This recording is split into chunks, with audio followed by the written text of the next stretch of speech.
beautiful. Thank you. You're beautiful. We have a great show today. We really do. One of my idols, Lily Tomlin, is here. And the former governor of Texas, Ann Richards. And lots of other great stuff. But first, we start out with some jokes. Okay, here they go. The company that makes easy bake ovens, Hasbro, is having a cook-off to honor the toy oven's 35th anniversary. I'm so excited because finally my recipe for raw cookie dough warmed by a 60-watt bulb will be recognized.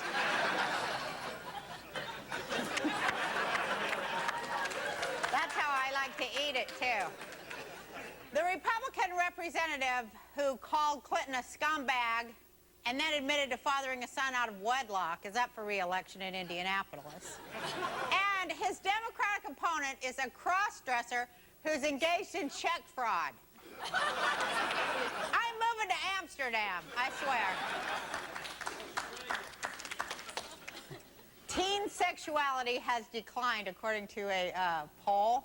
Teen sexuality has declined 54% over the last 10 years, and that means they've almost caught up to married people. Pamela and Tommy Lee were able to get an advance copy of the Clinton tapes. And Pamela is quoted as saying, "This is just disgusting. I cannot believe they did that. Cigars are a carcinogen."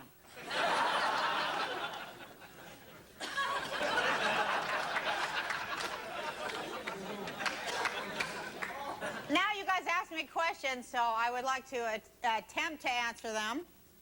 And I'll say your name, you better stand up. Okay. Brett Enter from LA. Is that you? Hi, Brett. Good. Here's your question. Where is the craziest place you've had sex? In my mind.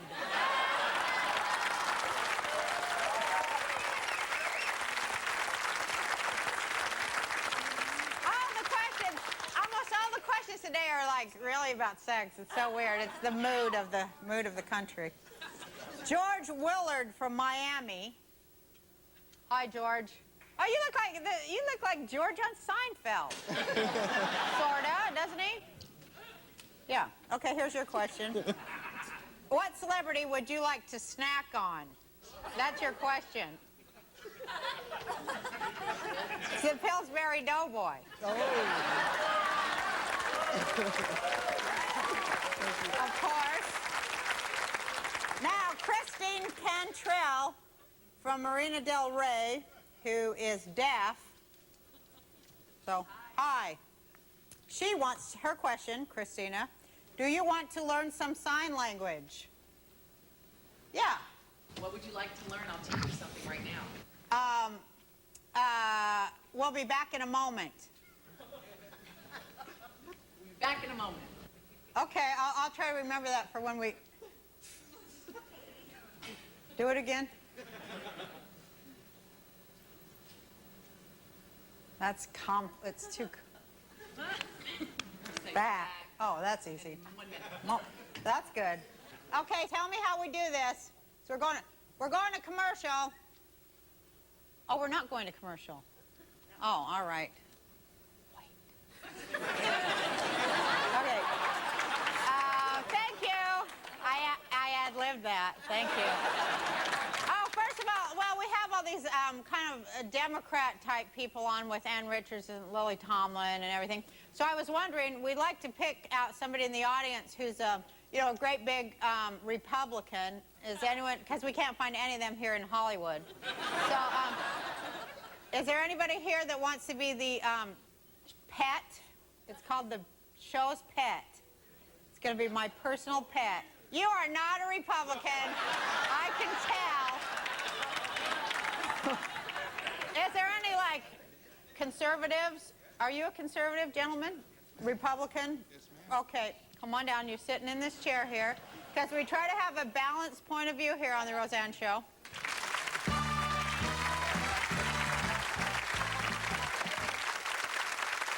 What's your name? Jim. Jim what? Munchell. Jim Munchell. Yes. And you're, swear to God, a Republican. swear to God, a Okay. Sit down there. You got some candy. Okay. He's the pet.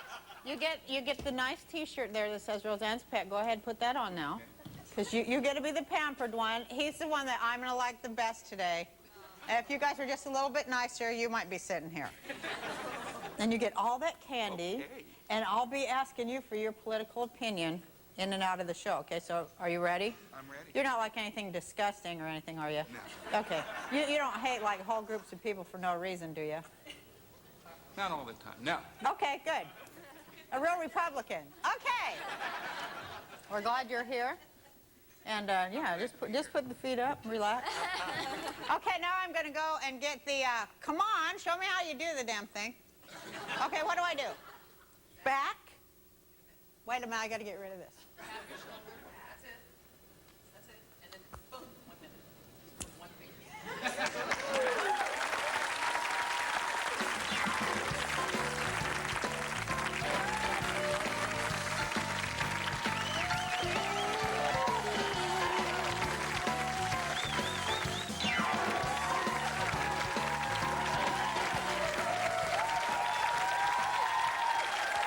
My first guest has won a Grammy, an Emmy, and a Tony for her amazing comic creations, including Edith Ann. Take a look. Here's a good budget tip. You could take a red jelly bean and you could wet it just a teeny little bit and you can make lipstick. And it don't cost $1 and you can eat it besides. Please welcome Edith Ann herself, Lily Tomlin.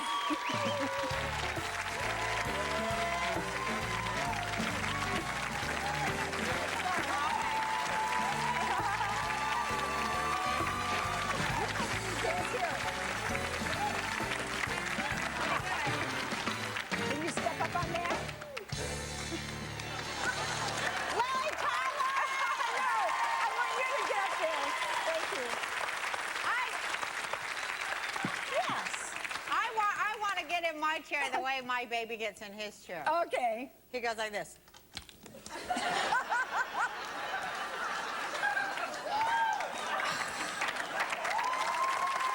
Yes, that was great. Yes, that was great. Yes. And look, you have a skin place on your ankle. I know, I cut myself. Yeah. You're not supposed to. You should shave with an electric shaver. Yes. Yeah, when you get in here, it makes you want to do that, It doesn't does it? make you want to be like 5. I have a kid character, but it's more like in personality. But anyway. I used to do it when I was a kid, but all she does is like just run by and scream horrible things at people. So it's weird to do it in a chair, but I'll try. Because she wants to interview you. Okay. Okay. But first I want to say, are we going to sit here and talk the whole time? I don't know. What do you think? You want me to move over closer No, I to think you? I should be in your chair with you. Because Let me help you. I Don't want to have any be. accidents. I want to sit close. Are we going to go back? No, okay. We just rock. Okay. I love to be in on your whole act. I want you to be, for I God's just sakes. love you I wish so you'd gotten... much. I want to tell about when I almost met you for the first time. Yeah? Because and we were going to talk about this a little bit. Yeah? But I went to see you on Broadway when I first got enough money to go to New York. It was like, first of all, it was amazing that I had money and I got to go to New York. And the first thing I did was to come and see your show. And I had this agent then, and he's like, you want to go backstage and meet her? And I got all discombobulated. I'm like, yeah. And I dressed all up because I never went to the theater before. And I got like totally dressed up. I had scarves and the whole thing on. And then I went there, and it was like totally being from Utah again because everyone else was in jeans. I'm always out of place. Yeah. And I saw you, and you were just so awesome. And then I like totally got way too shy to come backstage. And I was like, and my sister was with me. She's like, just go and say hello. Just go backstage and say hello. But you know, I just like, you know, suffered, and I never No, did. I do the same thing. I mean, I don't know. I just dread, you know, like the other day they called and they said Roseanne's on, because we were getting ready to do the show, and in my office they said Roseanne's on line 4, and I say, even though you know, and I mean, we haven't known each other like really close, Right. but I've always been a huge fan of yours. Thank you. And, but they say, and I've talked to Roseanne, and I've seen Roseanne, and I've, in fact, she's called me.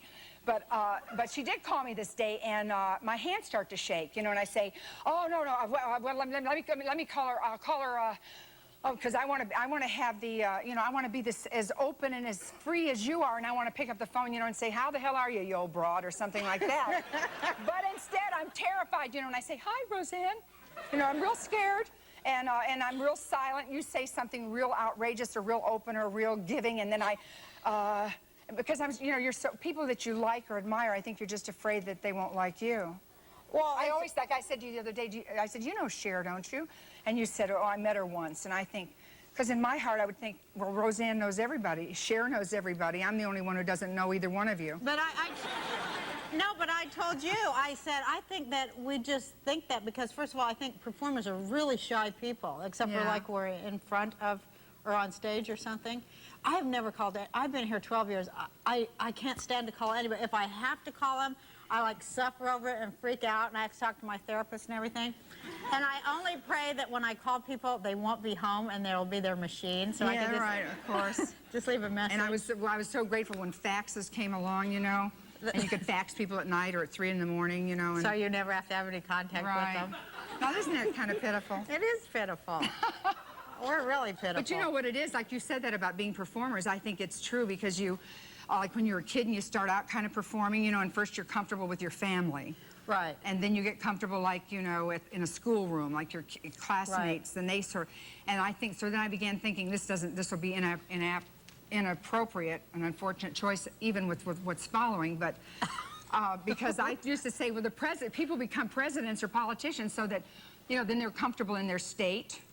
Then they're comfortable, and so when they become president, then they're comfortable in the whole country. You know, it's think like their so? country becomes their recreation room. Right. It is true. I didn't mean to say that, but I think that's true. It's like your community expands. your community expands. Your community exactly. expands, and your shyness is like grows as far as like Well, the like, you know- community you're in. But I also want to tell you, because I know I just want to tell you that we all love you and want to be your community today. We're glad you're here. Great. Okay. Okay, so now we're taking a commercial, and then we're gonna come back and we'll be our kids.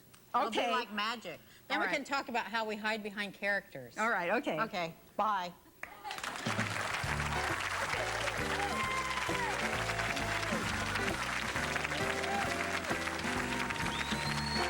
Is this General Motors?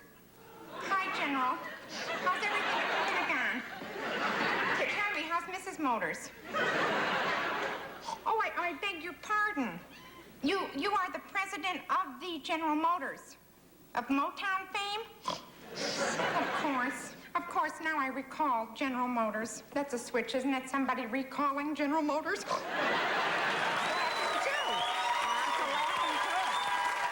God, that's 1970. Oh my God. Blimey. That's when you were on Laugh-In, Right. and this chair is actually your chair from Laugh-In. My Laugh-In chair for Edith, and that clip from Ernestine was on from Laugh-In too. And this chair, I remember the day they built this chair. You know, at first when I did the character, they didn't like Edith that much because they thought she was sort of bratty. And so they made me do it out of a big cardboard box, like a refrigerator box. You know how kids would have. And then she got to be a kind of a hit after a few weeks. And so Right.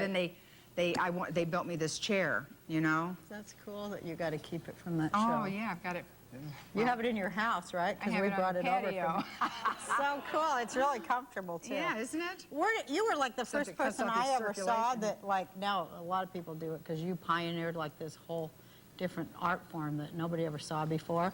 But like your character thing, well, you did sew, and you know you did. Well, there are people before me, but we won't get Well, into we that. didn't Let's see just 'em. what you've said here. Let's let it stand.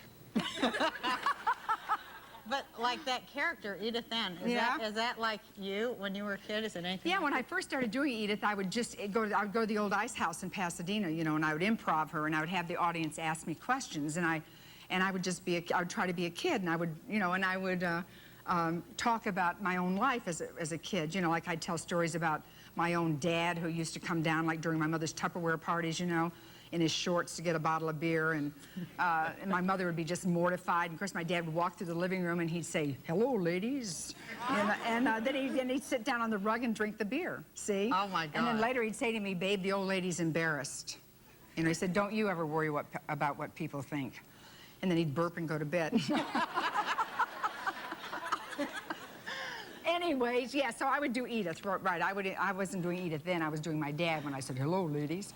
So, So can we meet do and Edith? see Edith? You, sure, Yeah. sure. Maybe we'll have the audience ask you some stuff. Oh too. my God, okay, sure, That'd why be not? fun. But you could be I want to a be kid the too. I want to be the kid for a minute to ask you a couple of questions. Yes, you be a kid too. Okay, I will. Yes, okay. Where do you? Okay. Where do you go to school at? Well, see, I go to 2 different schools. Oh. One to learn about smog, and one to learn about baby Jesus. Yes, and baby Jesus has a line on his head so he could read comics in the bed. Yes. We don't have baby Jesus in my house. We have Moses. He's better. Yes, he's way better. No, so you have... He can open the water. Yes. And you have Hanukkah. Well, 8 days. You only have 1 day. We have 8. We get presents 8 days. You only get them 1 day. Yeah, so I think I would like to be Jewish. You can't just turn. Can you just turn? You could be anything you want. You could be Jewish. You could be Lithuanian. Yes. I want to be an astronaut. Yes, okay, and then you will go into outer space, and when you come back, you will be a little baby, and I will grab you by the ankles, and I will hold you upside down, and you will faint. Yes. Yes. And that's the truth. Let's have the audience ask you stuff. Okay. Do you have a question? Edith Ann, what do you do when little boys pull your hair? Yes, well, sometimes I have something like my baby brother's slobber in my hair. And then when they grab it, then they get slobber in their hand. Yes, and then I go to Miss Hutchison and I say, Ginger Phillips took his PD out at school. Yes.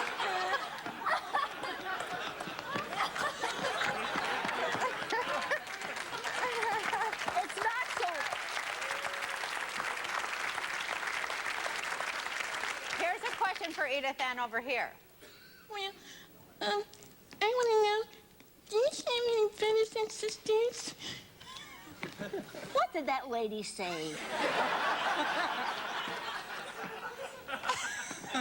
She wants to know if you have any brothers and sisters.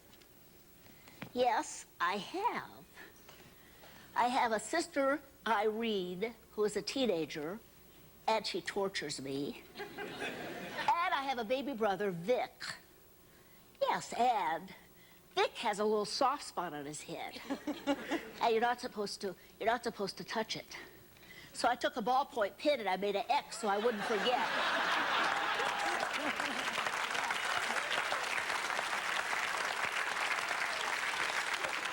More with Lily Tomlin when we return.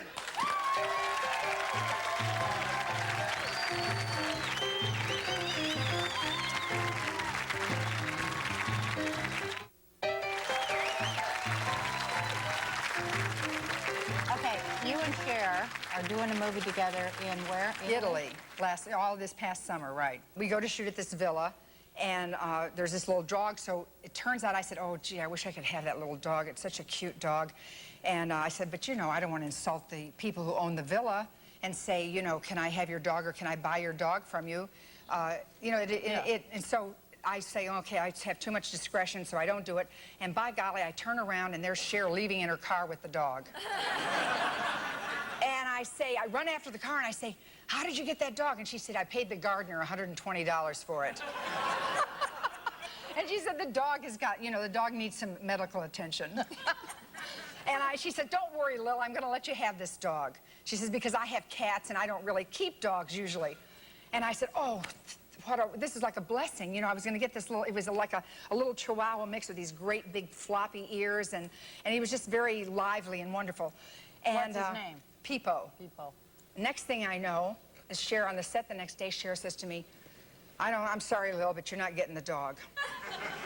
So I'd go around, every time we'd have a scene, I'd sing, Peepo, I'm a person who needs Peepo. And every time we'd see the dog on the street, you know, I'd say, I'd try to show who the dog liked best. I'd say, come on, Peepo, and the dog would just run right to me, you know? Oh.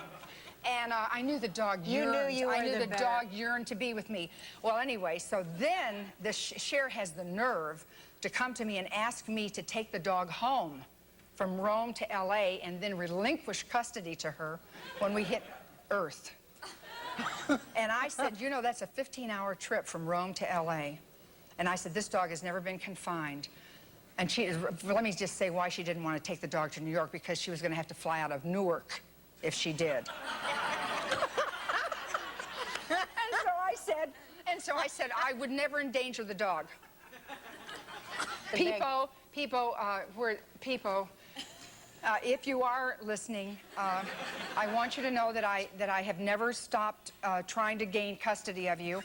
And if you can get to a telephone, you can call me. And I think we could probably work something out. And if you're listening, Cher, I hope you know just what you've done, the kind of damage, emotional damage you've caused to the dog and to me.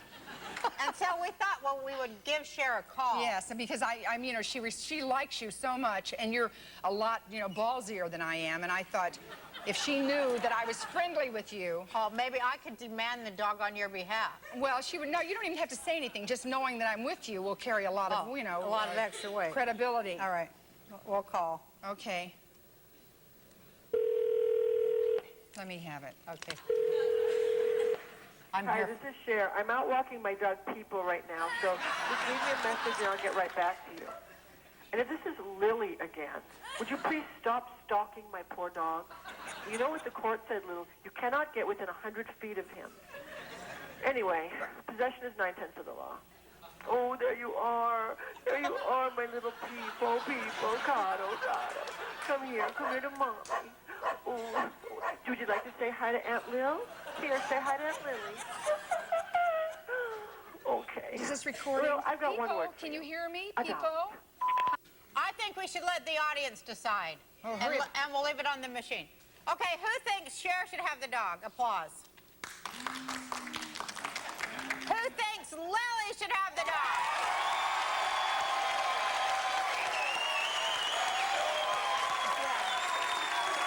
So go suck on that, Cher. So put that near a pipe and smoke it, Lily. That's right. Well, thank you very much for being here. I know My you're going to great come pleasure. back later. Okay. But we will be back in a minute with the former governor of Texas, Ann Richards.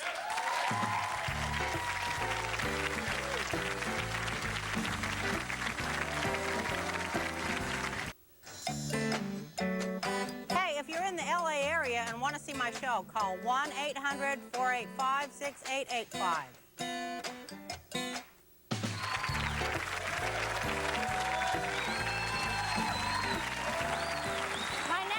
Was a housewife until she was 40. You probably remember her as the feisty, outspoken, tell-it-like-it-is governor of Texas. But I will always remember her for what she said at the 1988 Democratic National Convention. Check this out. But if you give us a chance, we can perform. After all, Ginger Rogers did everything that Fred Astaire did. She just did it backwards and in high heels. That's right. Please help me welcome Ann Richards.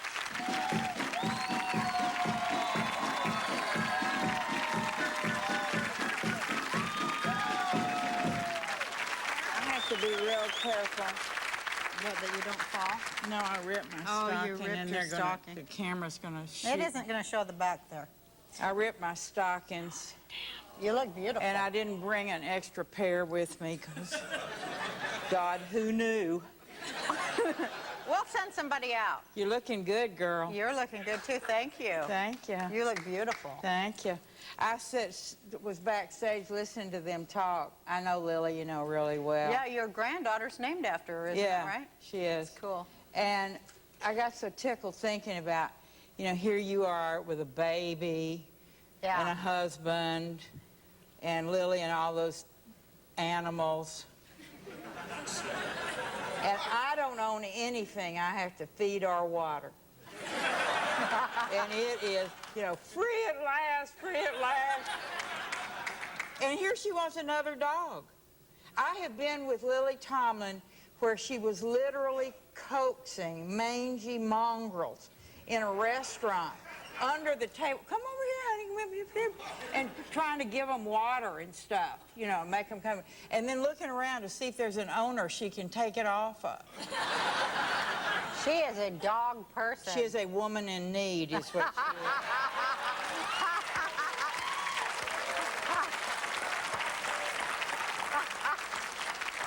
I went to a dinner party one night with Lily. She had this mongrel dog that she loves, and she'll be very angry about this. This dog's name was Tess. Yeah. And when Tess had her period, she wore pads. I mean, it was that kind of thing. And we went to a dinner party. It was the fanciest do at this house. They'd hired some big shot person that, you know, only comes for kings and queens and stuff to do the dinner. And was back there poaching quail eggs. You know, quail egg isn't but about that big, and they probably cost $15. Wow. And they were putting this little egg on top of some kind of little mess of stuff. And Lily asked if they had an extra egg for Tess. She was going to give that damn dog one of those $15 eggs. I said, man, this is a woman out of control. You ride motorcycles and stuff? Yeah. She has a Harley Davidson she rides, and you lift weights and everything, right? You want to It's talk the about that? weightlifting that's good. Yeah, I want to talk about that. You're a big old weightlifter now. Well, I tell you what, when women pass menopause, they really lose a whole lot of bone. And you know how many women you see that walk like this? Yeah. And men, too. You're going to get there, Republican.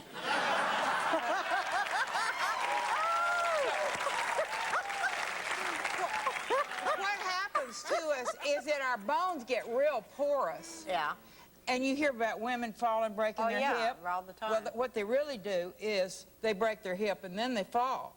Right, that's right. No, that is right. The bones are just, you know, Yeah. they're just like graham crackers. But you lift weights to So I keep your lift bones weights. strong. But I have to tell you, you know what? Fat women don't get that. Yes, they do. No, they don't. Yes, They don't get it as much as skinny old women. Yeah. No, they don't. I saw Let me the tell you, you're statistics. gonna get it. Fat women do not gonna- get it so much. you're It's gonna- about calcium, and fat women eat cheese, so there. It's not enough. It is not enough. And you're going to remember that I told you this. Well, in my You need family, to all the take- women bow over because our boobs are so huge. Yeah, That's from Russia. I understand. I mean, I had my boobs reduced, but like, you know, all my But grandma and you everybody look was like good. this. If you lifted weights now, you would hold all that stuff in place. Because all of your muscles in Yeah. here, hold your back up, hold your boobs up, keep your boobs, you know, firm. I'm telling you. And besides that, Yeah. all women should talk to their doctor about osteoporosis. They should say, should I take a bone density pill? Should I be on something other than Right. hormones after Because they we go want to be through able to keep kicking. You bet you do. We're going to take a commercial break and be back to talk to Ann Richards some more. Mario, I haven't seen a change like this since I was knee-high to a June bug. And I was as surprised as you are. Well, I should have seen it coming. Maybe so, but now I think we ought to accept this change, embrace it, be positive about it, because change can be very exciting. You're probably right, Mario. I guess I'll get used to Doritos' new bag. There you go. This year's big change is Doritos. More great taste, brand new bag. Too bad about the Cowboys, Ann.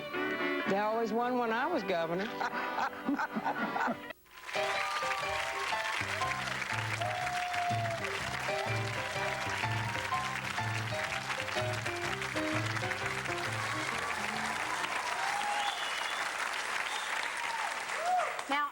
Richards, you were one of 2 women governors ever in the state of Texas. Yeah.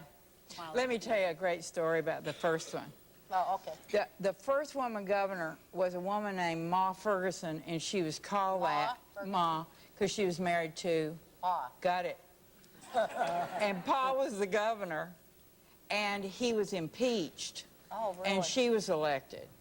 So they had a big issue in that time. It was in the 30s, like they do in California now, whether children were going to be physically punished if they spoke Spanish in the public schools. Oh, my God. So they asked Ma what she thought about it. And she said if the English language was good enough for Jesus Christ, it was good enough for the school children of Texas. Oh, my God. So ignorance plays no role in politics. How scary are politicians?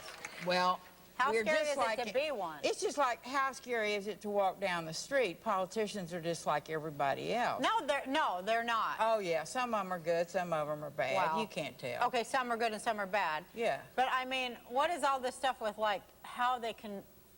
Come on. They don't scare you at all? I mean, okay, well, that's because... Oh, absolutely not. Well, they scare me. You know, because they say something and then they just twist it to mean something else. Yeah, not all of them do that. No. Not all of them. Well, you're a do. pretty outspoken and straight-speaking woman. Yeah. I wanted to talk about some of the things that you affected when you were governor, because I think they're awesome. Okay, but don't make you it changed heavy. the face of Texas government. Don't make it heavy. Yeah. I'm not making it heavy. Well, I'm just you saying know. the truth. Yeah, okay. Take I a did big do that. chill. Yeah. It became 46% female. Yeah.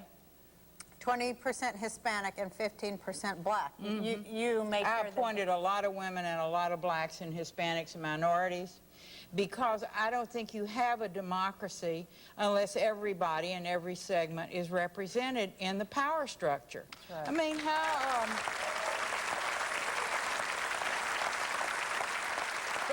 And you were tough, too, because, like, you had the minimum 35 years. You kill somebody, you go to prison for 35 years, no right? Well, you go to prison for life, you go to prison for 35 years. It depends on the severity of the crime.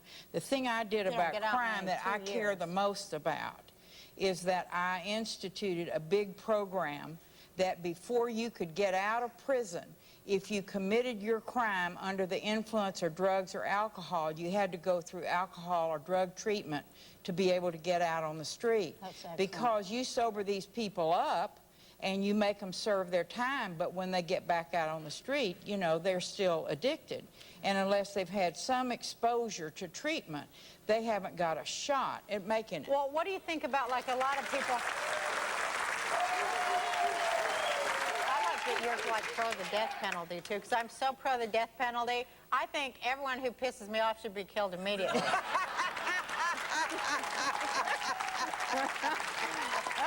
we're going to commercial, and when we come back, we're going to have Ann's good friend Lily join us, so stick around. Don't you think?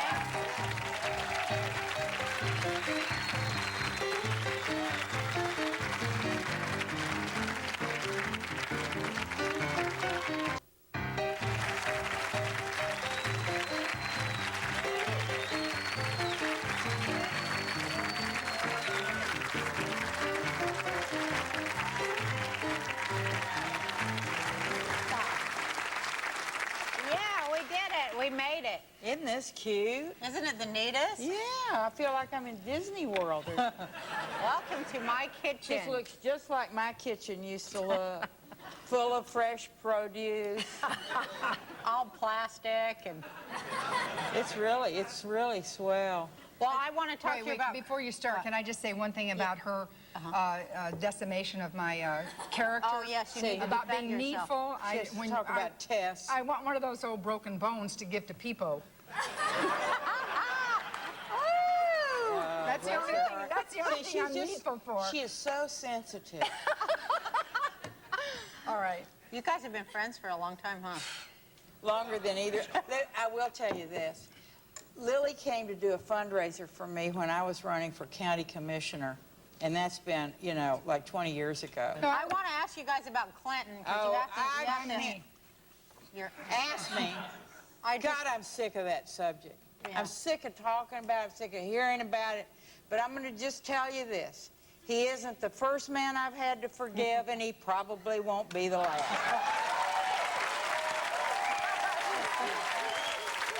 Now it's like getting embarrassing. Like, Yeah. you just feel sorry for him, and you just want to, like, Yeah, who make needs it stop. Well, the thing where I are can't they figure gonna out ever is what is stop? the grand jury for? We've been having all this testimony before this grand jury. I don't see the grand jury doing anything except just being a foil for Ken Starr to go call a parade of witnesses up. It's like they purposely mean to humiliate him. But I tell you what hacks me off about What this hacks deal you off about it, Ann? is that Clinton, one, has armed my enemies, you know, people who do not believe that a woman has a right to choose whether or not she's going to bear children. He's armed all that right-wing bunch. That's what's scary. Who can say, oh, now look at Clinton, he's really bad. He's armed a bunch of people who, to me, do not care about the government doing anything that's important in our lives, like clean air or clean water or medical care or child care, or all the things that really mean something to us.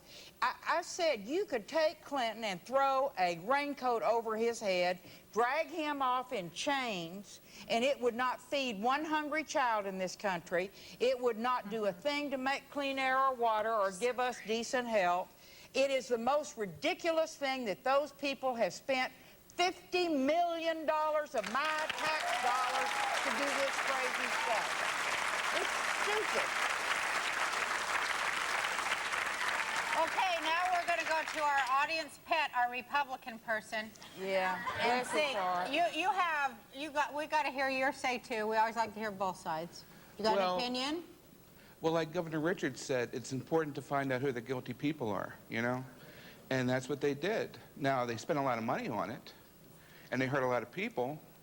And, you know, Monica, Yeah. what kind of, you know, is she in her right mind to begin with? If you think about Well, it. now, wait just a minute. Yeah. Oh, I'm not, no, wait a second. Wait a minute. Let me What tell I'm you something. saying is- Every time it turns to the woman.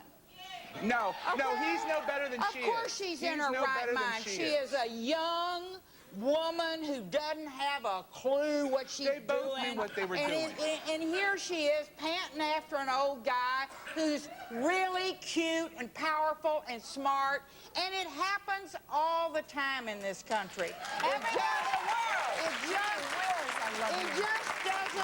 It doesn't happen on TV, you know, except on the soaps. There's not a woman in this audience, I bet, that one way or another hadn't been through this whole deal. You know? And I love you guys, but that's the way it is. You know, you got a drive that affects your brain. Okay, so then you're saying that men are damaged, and they're damaged, and they can't do any better than that? It's just that they have a drive that they can't. That's insulting to deal all with. the men who don't do that. No, and it there's a lot of them isn't. who No, do. it isn't. Listen, let me tell you something. I am very respectful of the guys who don't do it. Right. But I am not going to say that all the guys out there who do it are awful people and they Right. ought to lose their jobs, for God's sake. I don't think so either. You know, there's no guilty deal in this thing.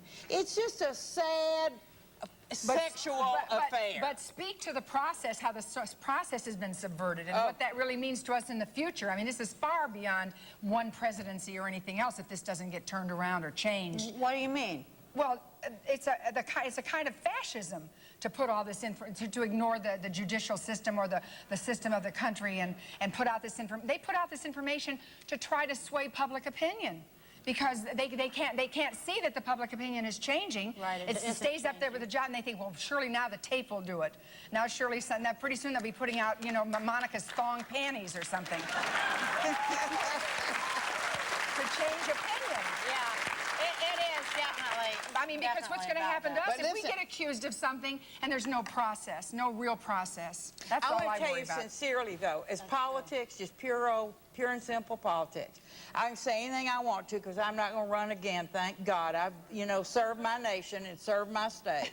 I don't have to do it again. But they have been after this guy since the minute he took the oath of office. They were going to nail him. They were going to get him. And they started, I mean, I heard a guy say that he would never have advised him to go before that grand jury because this was a perjury set up from the get-go, starting with Whitewater, whether the travel office people were fired inappropriately. To get in, though? And then they get into this whole business of whether he's screwing around. Presidents historically have screwed around, and we understand. Listen, people in office are just like people on the street. I told you a while ago, some of them are going to, some of them are not. What I care about is what they do for me and my family while they are in office and how they spend my tax dollars.